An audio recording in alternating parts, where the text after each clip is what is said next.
JP in the clutch, yeah, that ought to make them hush, baby. Hey, you looking at the grid, see us rise, never hesitate, winners formulate. Pieces come together, now we egg drought buster. Hit him with the big dumper, his back to jumper. On to the next chapter, stage of wonders. Circle up and dance, taking every chance. Leave it on the diamond, we keep throwing heat. See the pin, too unique. Night and day, we chase the dream. Baby. He said home run, Julio. Yeah, we all on our feet. We all on our feet. Send it at a glance, hard work advance. We gon' make them feel all the heat, all the heat. Hey, what is going on, everybody out there? Welcome to the Teal Sleeves Podcast. We're going to get that one right. It's first episode jitters. Welcome to the Teal Sleeves Podcast. I am Mike, your host, and I got Joe, my co-host here. What's going on, dude? I'm doing good. How are you? Oh, man. I'm ready for baseball season to get started, but, I mean, we're in the midst of a Seattle Seahawks, Super Bowl run, so... Yep. We are, oh man, it's absolutely amazing that we're getting spoiled as Seattle fans, because honestly, as of right now, I mean, nobody could ever say that, oh, Seattle's not going to have a winning record this year. Sure. And of course, with people, they were saying, oh, the Mariners, they're not going to do anything last year, but I mean, they surprised everybody. We win the West, and of course, we get to the American League Championship Series, but we also now get to see the Seahawks go to the Super Bowl. I mean, that's just absolutely amazing. But yes, welcome to a brand spanking new era of, podcasting. We're kind of like in the midst of our first episode type of jitters or whatever, but we'll get the hang of it. But yes, we are going to be doing this show every week. Come regular season, we will start doing every Sunday, where we will just go over the week that the Mariners had. And, speaking of that, Mariners have had an interesting offseason so far. Already, the first big acquisition that the Mariners made, of course, they made Josh Naylor number one priority. They're able to get him 5 years, $90 million. I think it was a steal. Yeah, I feel like it for sure is definitely a steal, especially seeing, like, obviously talk about the Mets who spent a ton of money, but they spent, no number off the top of my head, but they spent a lot on Polanco for someone who's like a lot more injury prone, has more limitations than Naylor. So it's good that they got Naylor for the contract they got him for, and got the biggest need of the offseason done really early. Yeah, I mean, Naylor was the number one priority. Of course, you wanted to re-sign Jorge Polanco. Polanco was locked up. They already said it. Polanco was locked up, and then all of a sudden the Mets come in here and just absolutely overpay him. But again, I'm not gonna fault. I'm not faulting Jorge Polanco for doing what he's doing. He's doing what is best for his career. He's doing the best for what's in his family's situation, because, I mean, who's not going to say no to that? Who's not going to say no to that contract? I mean, it's just like, it's like, Kyle Tucker. I mean, who's going to say no to a $60 million a year deal, coming from the Dodgers? No one's going to say no to that. But it seems like this offseason, we've seen a ton of players are getting overpaid. Jorge Polanco was one of them. Like, yeah, I feel like the trend of the offseason I've noticed is like short-term high AAV, and then like a few years ago it was like a bunch of like long-term deals, and some of them seem to be working, and some of them seem to have gone very horribly so far. I mean, the way the Mariners are working, like right now, the Mariners, though, this offseason made a shocking trade. Everybody was absolutely shocked. Harry Ford gets dealt to the Washington Nationals, and I'm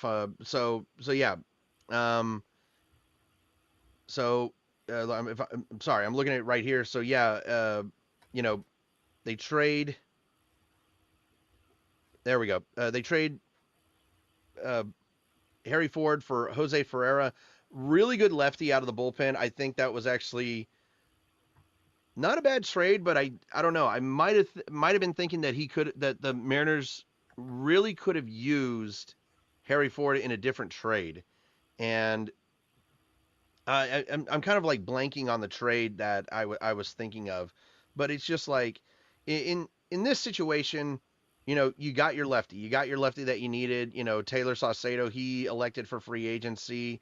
He's headed to the Angels, which I really hate. I really hate that that he's headed uh, to the Angels. I don't like that. I don't like that Taylor Saucedo is playing for the Angels. It kind of rubs me the wrong way because I felt like Taylor Saucedo had a place in this organization somewhere. But the trade for Jose Ferreira, not a bad trade if I do say so myself. Rare. Ferreira, yeah, there we go. And then something I noticed, like watching the playoff games, it felt like after at one game where Caleb Ferguson blew out in the playoff against the Tigers, the Mariners just like didn't trust him, so it felt like Spires the only lefty in the bullpen that was usable in most situations. So I feel like Ferreira will give them more options because I feel like that situation they're thinking about those type of situations in the playoffs, which is good because they haven't done that much like ever. Well, one of the acquisitions that the Mariners used this offseason was to sign Andrew Kitzner to a deal. 1 year, $1 million contract with the Mariners. I personally don't think it was necessarily the right move because you got a guy who statistically and historically has not been a great defensive catcher. He hasn't been a great hitter. And I think the Mariners might have missed out on bringing Mitch Garver back because I do feel like you could have gotten Mitch Garver on a possible 1 year, maybe $2, if not $5 million contract. Like I think about that. I definitely see that as an option, but then the thing also with how they use Cal, whoever they get as backup catcher would not play a ton, maybe like 30 games. So like no matter who they get, like won't make much of a difference, I feel like. I mean, no. I mean, it's not going to make too much of a difference because you do have Cal Raleigh who is going to play, 130 games behind the plate. As of right now, though, if I'm looking at the roster, we have an interesting discussion about it is the third base situation. And it's going to come up in spring training. There's going to be a battle in spring training with Colt Emerson and Ben Williamson. And I'm looking forward to that because it sounds like Colt Emerson is going to get his Julio Rodriguez type of chance. He's going to get the same opportunity that Julio Rodriguez got in 2022 to make the opening day roster and try and show the Mariners that he is that type of player. And last year he was such a stud. He was such a stud in the minors.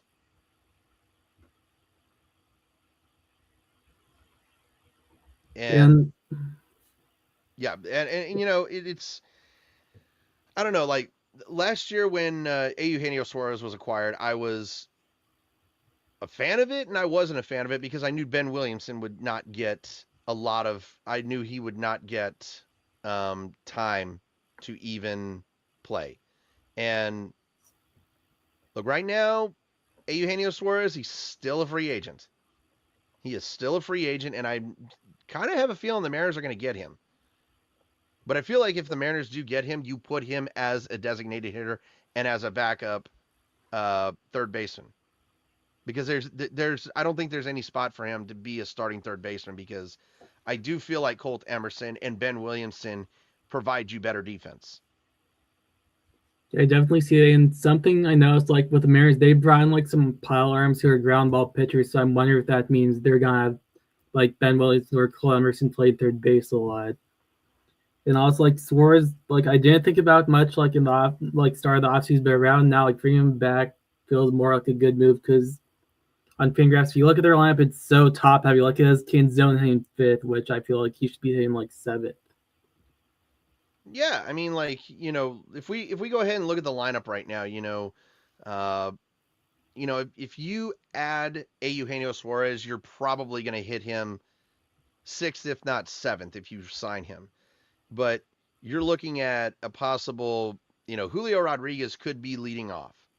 I could definitely see Julio Rodriguez leading off as, of course, but you know, one guy that I think that may be kind of an underrated like guy that is under the radar to possibly be a leadoff hitter is Leo Rivas.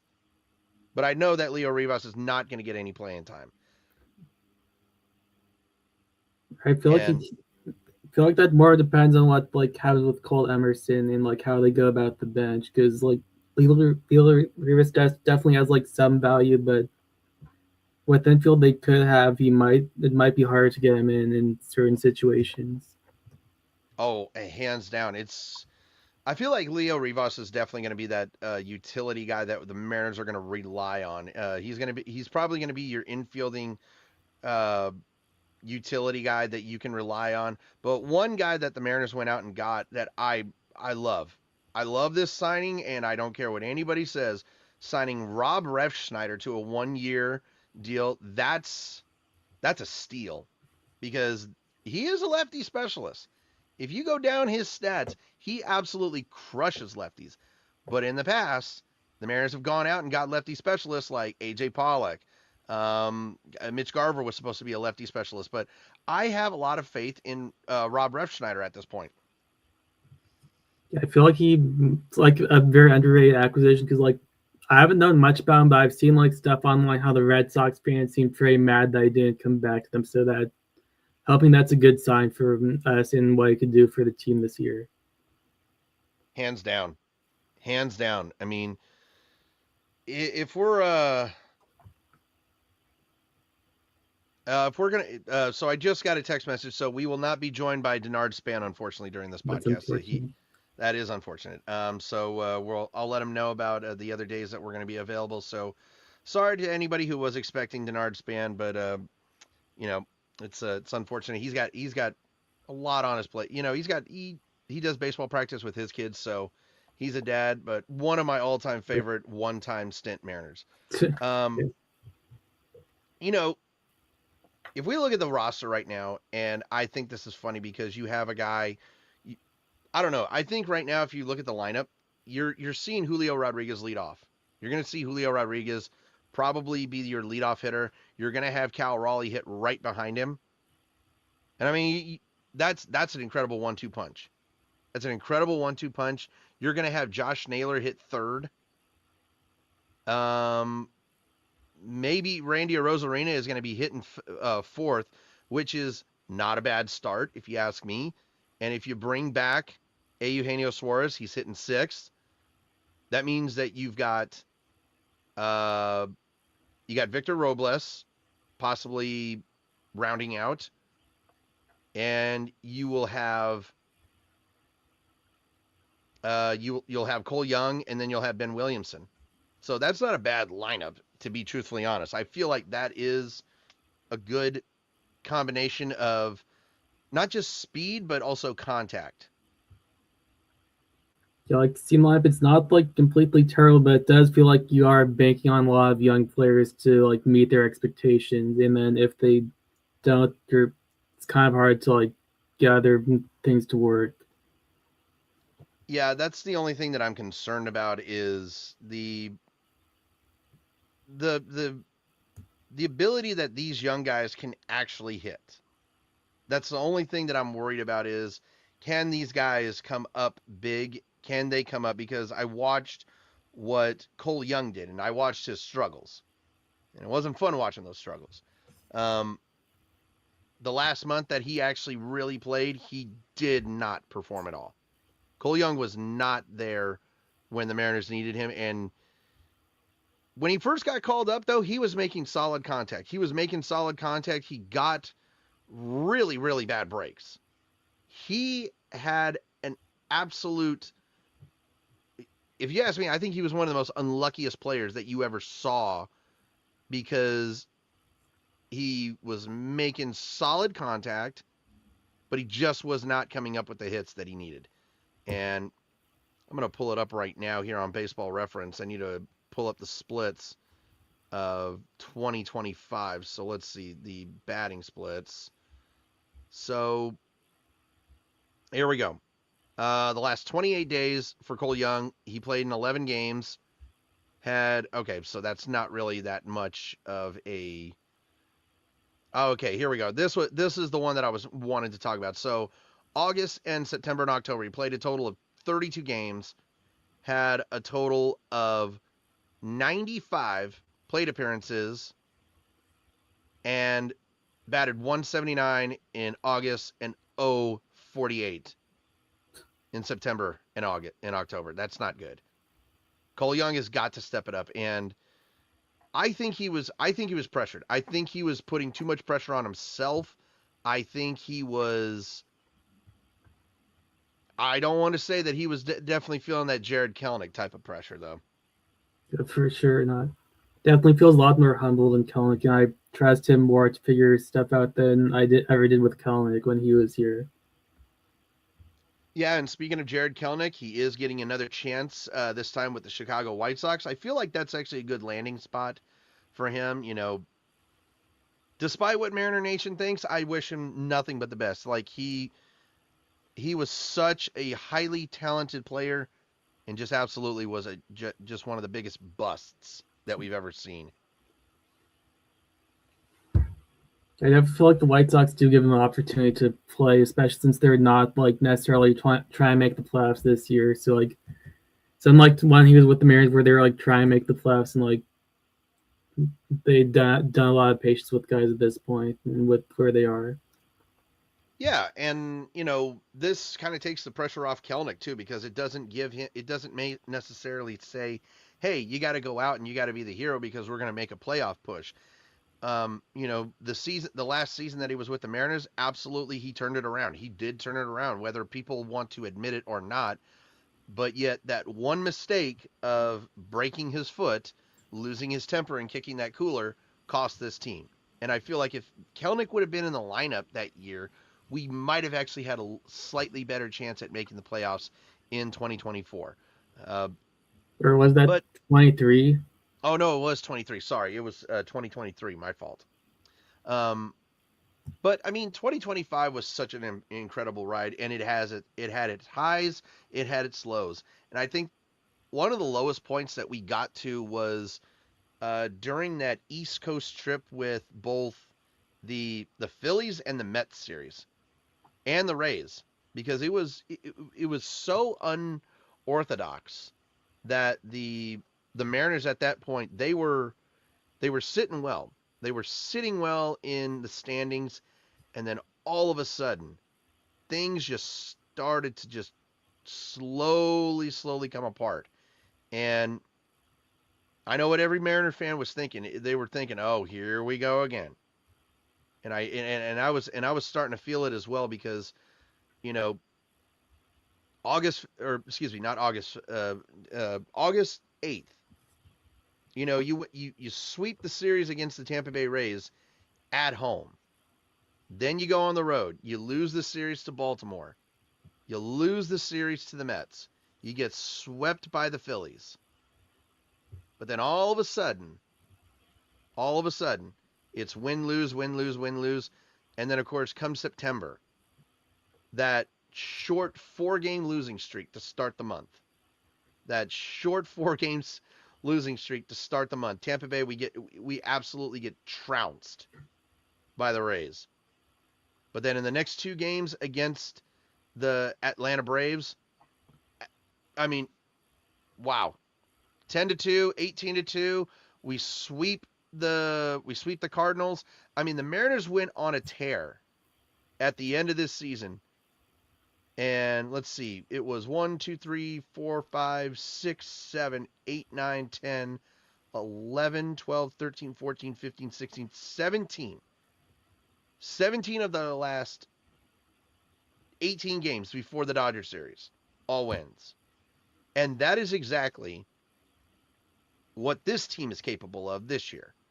They have the ability to turn into the most incredible team ever. And yes, I looked at who they were playing, but you got to think about this. I mean, the only loss in that one, I mean, you want to talk about this. If it hadn't been for one mistake by Matt Brash, we're talking about a possible 18-game winning streak for that team.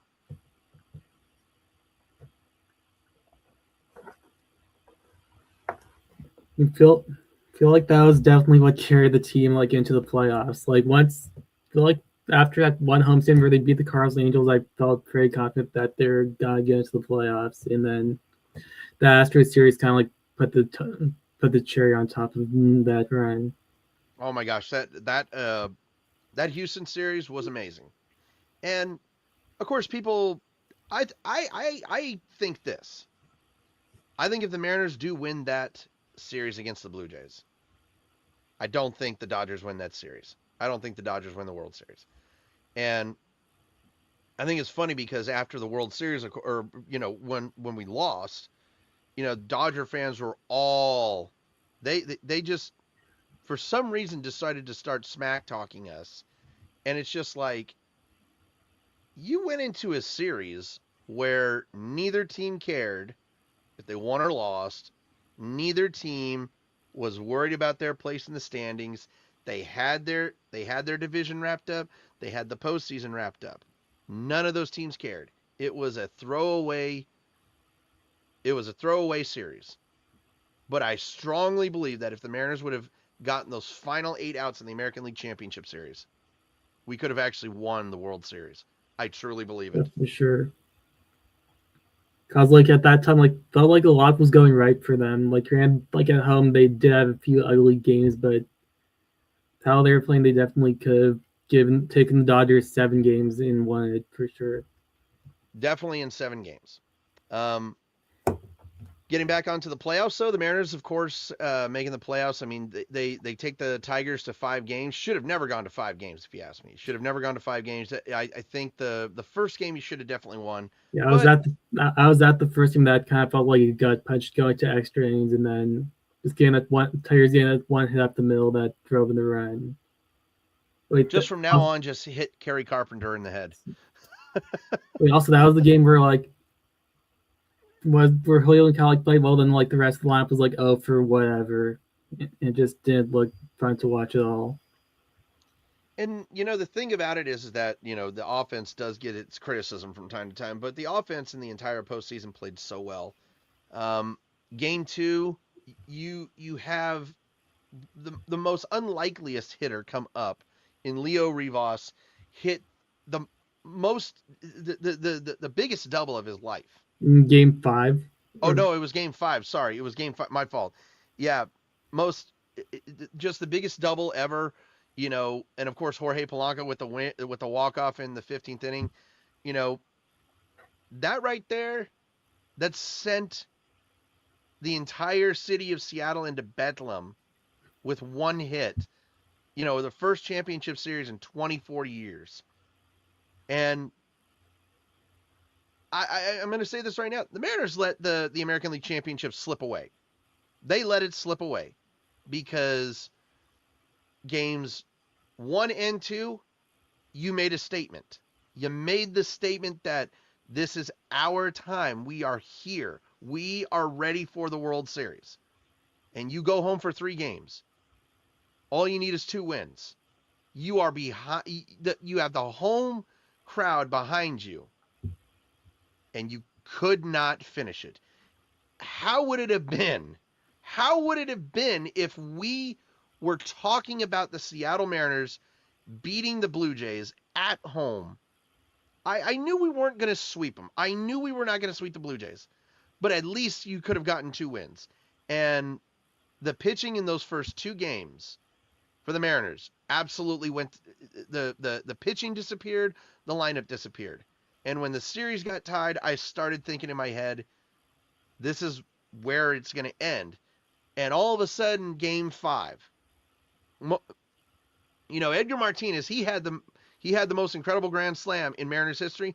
Eugenio Suarez, he completely dethroned Edgar at that point.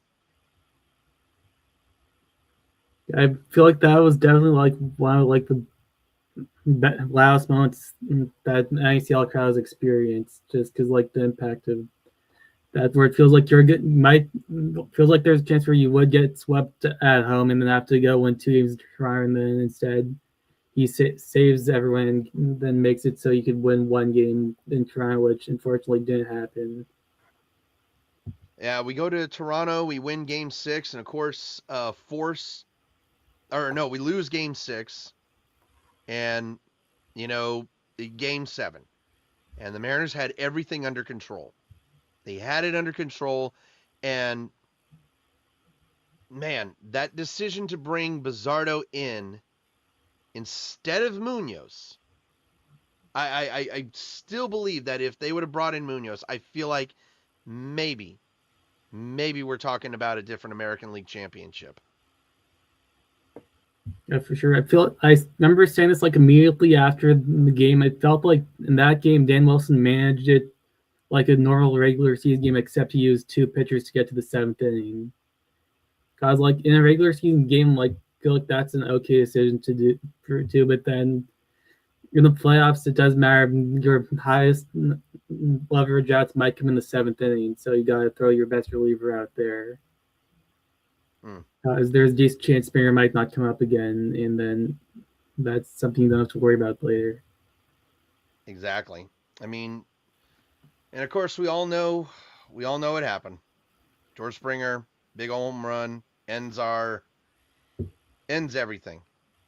And I think right now the Mariners, they are sitting well, because I do believe that the Mariners have what it takes to get back there. They have what it takes. And I feel like you're just one big bat away from truly turning this lineup around. And that's the one thing I want to know. Who is the bat that we're going to get? And there's 2 guys right now that I think the Mariners need to look at. I do think they need to look at Eugenio Suarez. I do think they do need to look at Eugenio Suarez, because he does bring those good vibes, brings that, veteran playoff caliber type of guy. He's come up clutch when we need him. He did not hit well during his time in Seattle last year, but the other guy on my mind, and I still believe this, and I still want him, is Nico Horner of the Chicago Cubs. Like I feel like he'd be a good fit, but I'm also thinking one thing about the Cubs is like their entire team seems set, but then the one thing they lack is like a top end starter. So like I feel like he's a good fit, but at the same time, I feel like the Cubs would ask for one of the Mariners starting pitchers in return, which I feel like that wouldn't help out the Mariners much, like making them a better team. The one thing that I'm just trying to figure out is, yes, if you're going to make a trade, who do you trade? And if the Cubs are asking for a starting pitcher, I'm on the edge, because I really do believe that if the time comes to where you've got to bid Luis Castillo goodbye, it's then and now. But I doubt the Cubs will say, sure, we'll take Luis Castillo off your hands. But I'm more likely saying that they're going to ask for either Brian Wu or Bryce Miller. And when it all comes down to it, I say, if you need to trade Bryce Miller to bolster your lineup by 1 bat, and you have 4 incredible starters left, I'm fine with it. I am perfectly fine with that subtraction. I honestly feel like that wouldn't be like the worst thing, but what other podcasts have said, they gotta go and get like a number 5 star, kind of like sign them to like a 1-year deal as like a stopgap until some of the prospects are ready. Yeah, and we're looking right now at the free agents right now, pitching wise, and I'm looking right here. There's still some guys that are out there on the market, and one guy I know for certain is not getting signed anytime soon, and he's not even going to get the money. He won't get the money, is Framber Valdez.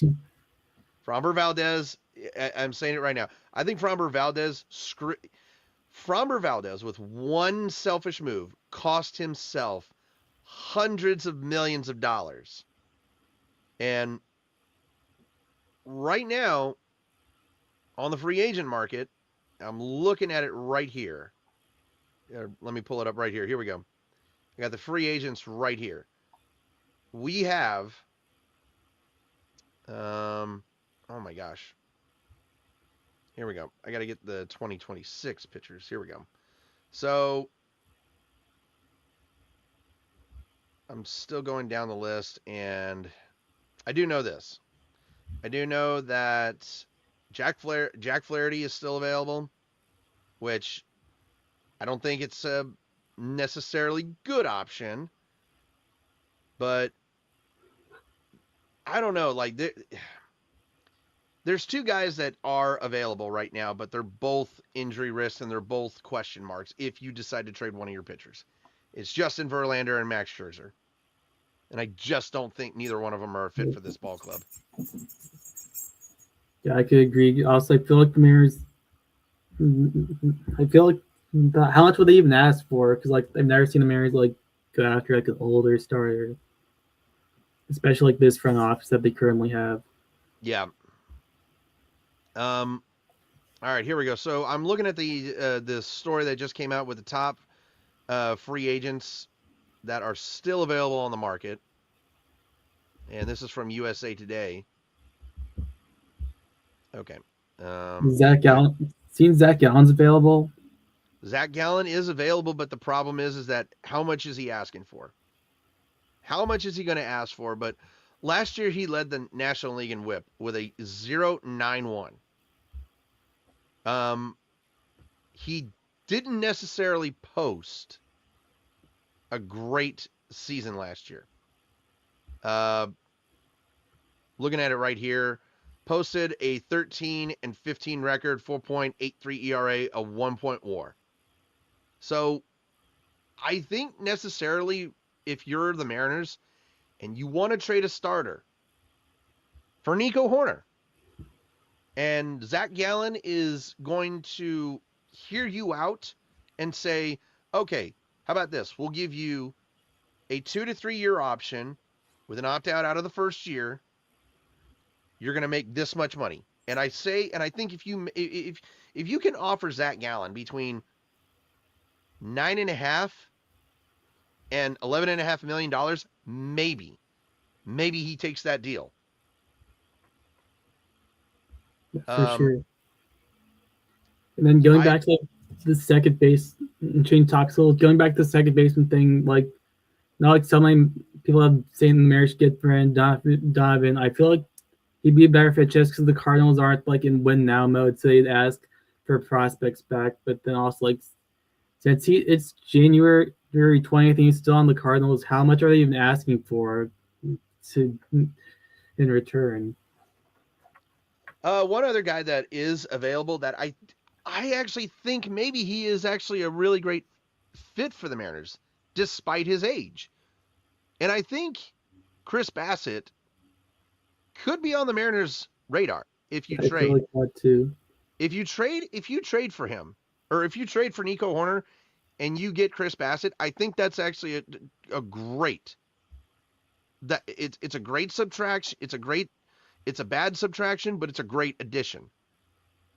And one more guy that's another guy that's out there that I know a lot of people are asking about, and maybe I think the Mariners could transform him into a really solid pitcher, is Zach Lytle from the Reds. And I believe, and I think those are definitely some options for the Mariners at this point. But as of right now, you got to add that bat. You've got to add that bat. You've got to find a way to solidify your lineup for 2026. Yeah, like last year, you can't just like go like with how bad last year's offseason was, just bringing like Solano Polanco. They can't just be like, okay, let's see how this goes. If we're gonna trade for, we're gonna go after at the trade deadline, because last year they got so lucky having the top two players on available on the trade market be guys that play the positions the Mariners need, and they are able to get both of them, which I feel like 99% of the time you can't do that. Yeah, I mean it's difficult to go out during a trade deadline and acquire the top two trade deadline picks, and you know right now Eugenio Suarez is still favored to come back to the Mariners. He's got to come back on a good friendly deal. That's my take. And then I'm still convinced. I'm still convinced you're going to need one more bat after that because I do believe if you trade, I don't know. I am so on the Nico Horner train. I want Nico Horner so badly, and call it an obsession. Call it an obsession. But this for people asking, they're like, oh, why do you want Nico Horner? He doesn't have any power. What does he bring to the table? Here's what he brings to the table. A 6.2 WAR last year. Hello. He batted 297 last year. I mean, I don't care about home runs.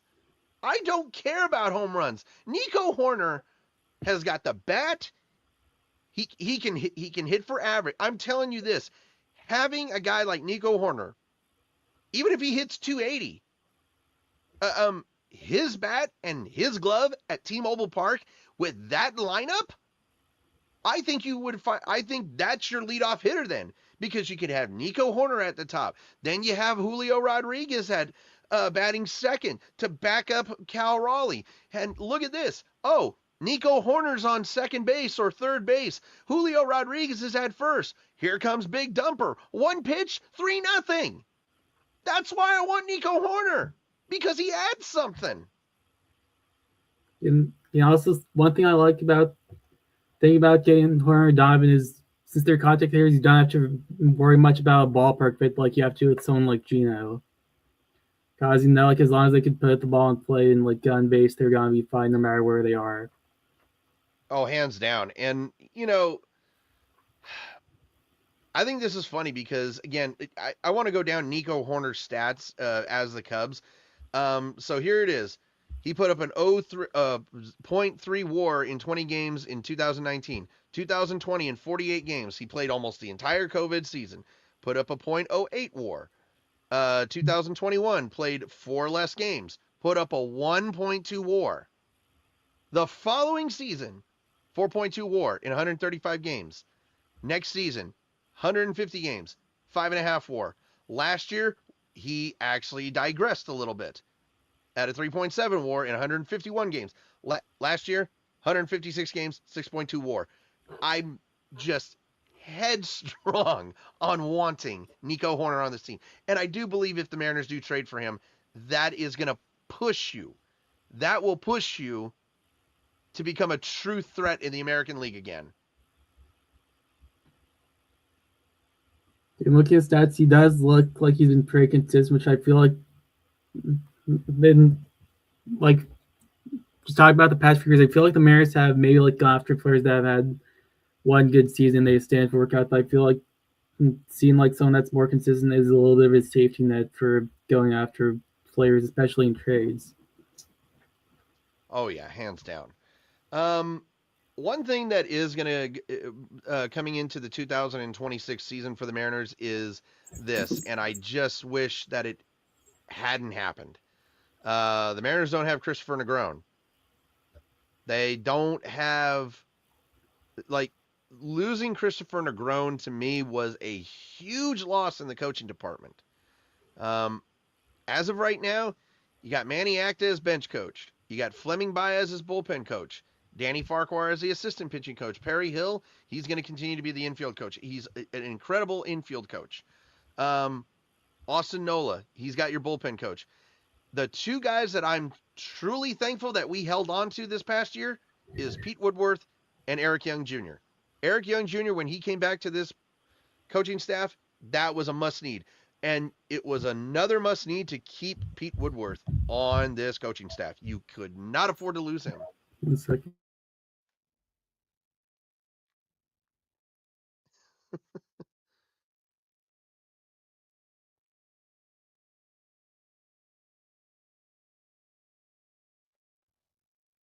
Yeah, sorry about that. No, Hey, you're what- fine. yeah. But So, yeah, you're on the coaches now. But 2026, I think this is going to be a tremendous season for the Mariners because they have expectations. This is the first time that I can remember in a very, very long time. Think about this. So it's January 28th right now. In just 3.5 weeks. Think about this. In 3.5 weeks, I'm turning 36. And I think this is kind of funny. I've been around for every single postseason Mariners team. I had the privilege of seeing the first one as a 5-year-old. But this is really the first time that the Mariners are going into their next season where expectations are higher than last year. And this is the Mariners' window of opportunity is there. And I do believe here within the next 2, if not 4 years, we're celebrating a World Series championship. Yeah, for sure. I feel like with what they have now, both on the major league roster and the farm system, definitely have all the opportunities there for them. They just have to go and perform. Yeah, hands down. Well, this is going to be a very short podcast, but appreciate everybody for tuning in to this first episode. We're not sure when we're going to be back. We might be back here either in a week, if not 2 weeks. We're going to decide that later. But I do want to go ahead and mention this to anybody out there who is trying to get tickets. Please go get tickets for opening day. Go get tickets for opening day against the Mariners are facing Chief Wahoo's Indians. Oh, wait, sorry, Cleveland Guardians. My fault. Couldn't resist. No, so the Mariners open up the 2026 season at home, a 4-game series against the Cleveland Guardians. And how about this? The following series, we get to face the evil empire in Aaron Judge and the New York Yankees. That's going to be very fun. Yeah, hopefully Denard Span can actually join us next podcast. I know he says to let him know what days we're going to record. We should hear in the next 2 weeks. That we'll actually have a podcast here in 2 weeks. That way I get situated with everything, and that way Joe can get situated with everything. But Joe, I call this podcast a really good success after me. Yeah, I feel like it was definitely a good thing to start and talk about some interesting stuff. And then opening some fan fest this weekend, I'm going to be excited to go out to the ballpark for the first time in a few months and see some of the players. Oh man, Yeah. I wish I was going to Fan Fest. It's gonna be amazing. I'm so glad Fan Fest is back. Maybe I can actually see if I can get some time off. I don't know. I'll try. I'll try and make it out there. But that's gonna do it for this episode of Teal Sleeves. By the way, for anybody out there wondering, the intro that you saw, the song that is playing, Teal Sleeves Podcast is thanks in part to Don Dishes. I give him so much love. He is one of the most talented Seattle artists out there. That is his song. So that's me and Joe here. We're saying thanks so much for joining us, and we will see you in the next podcast. Yeah, thanks for watching, guys. We'll see you hopefully soon. And hopefully the Mariners make a move so we have something more interesting to talk about. Hopefully.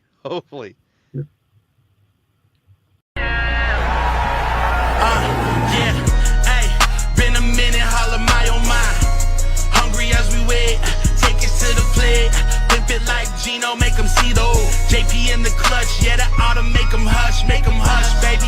Hey, you looking at the grid, see us rise, never hesitate when it's formulate. Pieces come together, now we egg drought buster. Hit him with the big dumper, his back the jumper. On to the next chapter, stage of wonders. Circle up and dance, taking every chance. Leave it on the diamond, we keep throwing heat. See the pin, too unique.